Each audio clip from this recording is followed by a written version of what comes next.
Welcome to the Hail West Virginia podcast, produced and presented by the Raspy Voice Kids.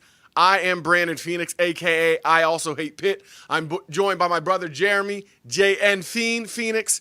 We are brought to you, as always, by the king of the fat sandwich on 461 High Street in Morgantown. That is Sandwich University. We are also brought to you by Swilled Dog, the finest hard cider in all of the world. I am today drinking a nice little rosé. If you haven't got it, go get it, because the Raspy Voice Kids encourage you to get swilled. Responsibly, of course. We are also brought to you by the best car dealership, the best automotive buying experience you can have in all of the state of West Virginia, Astorg Auto of Charleston. If you have the chance, tell them that the Raspy Voice Kids sent you. You will not be disappointed. Astorg Auto. And finally, by the one and only Shrinkables. Shrinkables! And we are here today to talk to you about why West Virginia fans, why West Virginia football, why West Virginia basketball, and West Virginia as a state needs the yin and the yang. Needs the good and the bad, the up and the down, the pessimist and the optimist. That guy who thinks we're always going to win 12 games minimum, 15 at best, the Heisman, the Biletnikoff, and every other award in between. And also needs the guy who thinks we need to fire Dana, Don Nehlen's overrated, West Virginia's mediocre at best, and we really just should be happy with what we have or go crawl in a corner. Jeremy, why do you think we need both?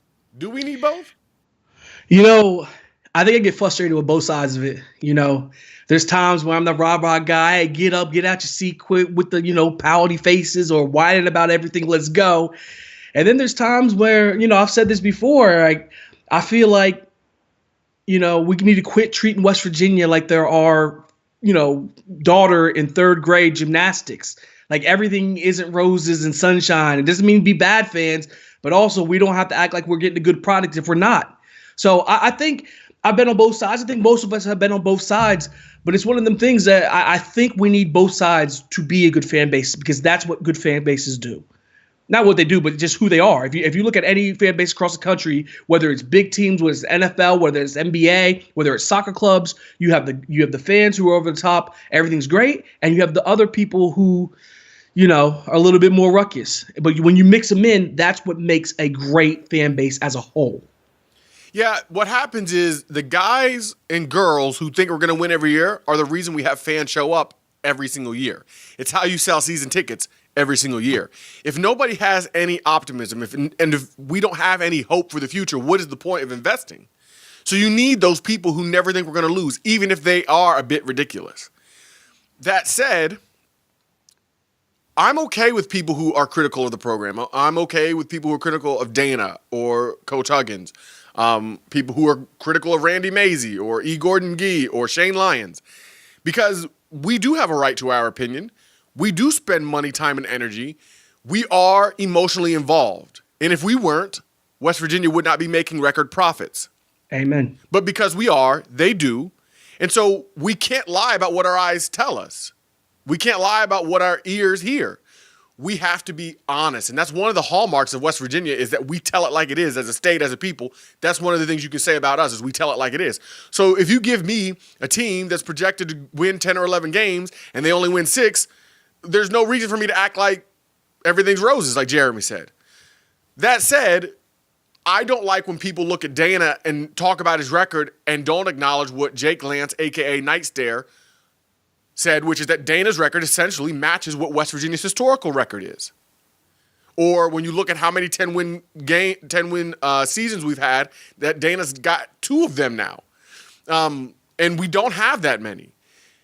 You have to be honest in your assessment. That's all I ask. Be honest and consistent. I don't care what side you're on. Be honest and consistent. If that's really how you feel and it actually matches the statistics, the data, what we're seeing presented, then fine. But if you're just doing it to be a troll, or if you're just doing it because your emotions overtake everything, well, that can be frustrating. And I think that the vast majority of fans fall somewhere in the middle. They don't think we're winning a national title every year. They don't think that we're going to win the Outland Trophy every year. But they also don't think that Dana needs fired and that we're going to be 5-7 on a consistent basis. They enjoy West Virginia because we enjoy the pageantry, the tradition. We enjoy the emotional connection that we've had for our entire lives. And we just like to go see what they present because nobody else in the nation presents it. Nobody else in the nation sings Country Roads when we win. No one else fires a musket. Nobody else is thinking, thank God I'm a country boy. Nobody else is doing that. And you can't hear Let's Go Mountaineers, Let's Go Mountaineers in any other stadium. And very soon, you will not be able to hear, hey, West Virginia. Anywhere RVK. but in Morgantown at the Coliseum or at a neutral site event where the West Virginia Mountaineers are playing. And that is something special. That is something that we connect to. That is something that the Mountaineers offer that no one else in this nation does. I think it was important. One thing that you said when people are critical, I have no problem. If people are critical, they have their feelings, get it off your chest. Say how you feel. My problem is when you go from critical to being disrespectful. There's a line there. Mm-hmm. Those people who are disrespectful, who go over the top to say things that are personal about these young athletes, that's too far. That's not what we're talking about. Yeah, that's not what we're talking about. That's not what you're talking about. That's not what I'm talking about. We're talking about being critical of certain things, but not to the point of being disrespectful. Yeah, never. Never talk about family members, personal appearance. I think all that stuff is too far. I think a lot of that stuff is too far when we're talking about opposing fans even, When we made fun of Baker Mayfield, we made fun of Baker Mayfield, right? We talked about Virginia Tech, we made fun of Virginia Tech. We didn't talk about individual family members or personal issues that they had. It's all rivalry. It's all in fun. And when you talk about your own team, constructive criticism is the best. We want to build up. We don't want to tear down.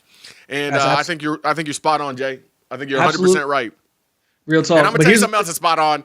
This rosé is legit. So if you don't have Swill Dog where you are, please tweet at them, email them, get at them on Instagram because you need to have Swill Dog where you are. This rosé is perfect for the summer. It is so good. On point. So good. But anyway, that's off subject. I just needed to tell people it's true. I feel you. And I'll be real. I'm not a cider drinker. That's not my first thing. I'm typically beer or whiskey. They got me on this cider. Swill Dog got me on the cider. Good stuff.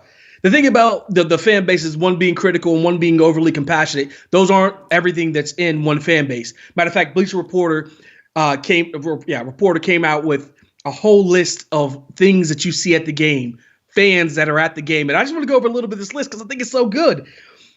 You got when you're at the game, you see the drunk guy who has all the right answers. We've all been beside one of those guys. Oh yeah, you would think that he is Joe Paterno or Urban Meyer the way he talks. You got the guy, the stat guy who's obsessed with nothing but stats. It's all about stats. You got the negative Nelly. You have the guy who's over the top tailgate guy who may not really be into the games, but he's going to put on the best tailgate you ever seen. I like that guy. Love that guy. You have the always optimistic guy, the obnoxious celebration guy. I've been guilty. Unabashed homer. Back to the obnoxious celebration guy. Yeah. He's not obnoxious, but he is known as celebration guy. We got Teddy Bear Hayes. I feel like he is the West Virginia Mountaineer celebration guy. Right. The homer who denies he's a homer. That's probably me a little bit. Yeah, I will not comment, but I'll let my face do the talking. Girl who's in love with the bench warmer. We know a few of them. The hater fan, and then the guy who hates on the hater fan. Well, the hater fan, I have a name. Everybody who's in any of the West Virginia groups on Facebook knows exactly who that hater fan is. Don't say anything positive about West Virginia because he will come with some kind of negative. It doesn't even have to be a fact. It could just be a negative opinion, but he will not get his name said. He will not get the pub that he screams for. But that's I can't stand you, FYI. I got 5 more. We got the clearly bandwagon fan who jumped on the bandwagon when it was way, and we don't mind the hate. Jump on the bandwagon anytime. But bandwagon fan who wasn't really into West Virginia, but now that we're about to win a national championship, you're going to rock your Mountaineer gear. You know who you are.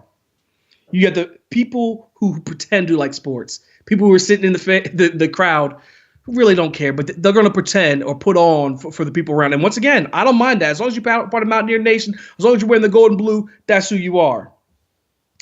Then you got your good old days fan, where everything was better back in the good old days. Everything was better. Ira Rodgers is the greatest Mountaineer of all time. Bruce Bosley, too. You got the know-it-all guy who knows everything. knows everything about it. You can't tell him something about sports he doesn't already know about. Yep. And the last guy is you have the unfunny comedian. And no comments. Do not try to come at us with that. Okay, I'm just telling you that straight up. It's the truth. So, like I said, there's all these things wrapped up into one fan base. But we love our Mountaineers. We love Mountaineer Nation. Hail West Virginia. Let's go Mountaineers. Let's go drink some cider.